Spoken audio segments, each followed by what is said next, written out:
नमस्ते दोस्तों, मैं हूं पंकज चौधरी और आप देख रहे हैं क्लास 11 केमिस्ट्री के टॉप 10 ऑब्जेक्टिव क्वेश्चन जो एग्ज़ाम के लिए बहुत ही इम्पोर्टेंट है। हमने आपके लिए आपकी बुक से हर एक टॉपिक से लगभग 10 प्रश्नों को निकाला है और वही प्रश्न आपको लगभग एग्ज़ाम में मिल जाते हैं या ऐसे इम्पोर्टेंट टॉपिक जहां से प्रश्न बनाए जाते हैं उनमें से हमने कुछ इम्पोर्टेंट प्रश्न बनाकर आपके लिए हम लाए हैं। तो चलिए शुरू करते हैं। पहला प्रश्न,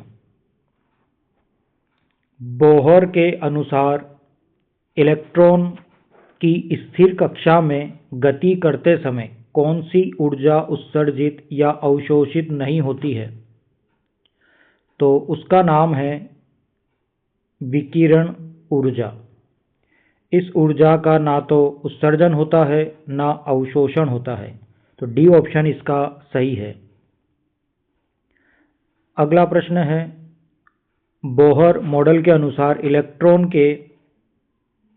इलेक्ट्रॉन की कोणीय संवेग का मान किसके समतुल्य होता है?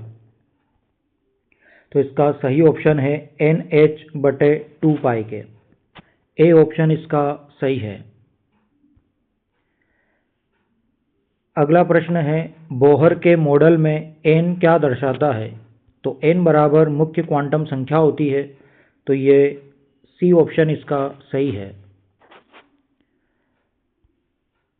अगला प्रश्न है, बोहर मॉडल के अनुसार जब इलेक्ट्रॉन उच्च ऊर्जा स्तर से निम्न ऊर्जा स्तर पर आता है तब क्या होता है?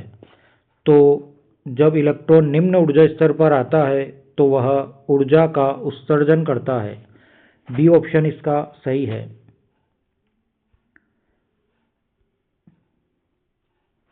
बोहर मॉडल का सबसे बड़ा योगदान क्या था? तो इसका सबसे बड़ा योगदान था हाइड्रोजन स्पेक्ट्रम को समझाना। अगला प्रश्न है, बोहर मॉडल किस वैज्ञानिक सिद्धांत पर आधारित था? तो बोहर का जो मॉडल था वह मॉडल प्लांक के क्वांटम सिद्धांत पर आधारित था।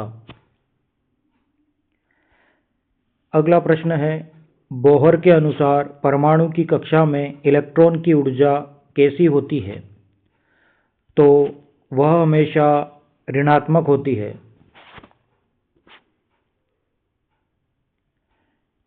अगला प्रश्न, बोहर मॉडल किन कणों की गति का वर्णन करता है? तो वह कण था इलेक्ट्रॉन।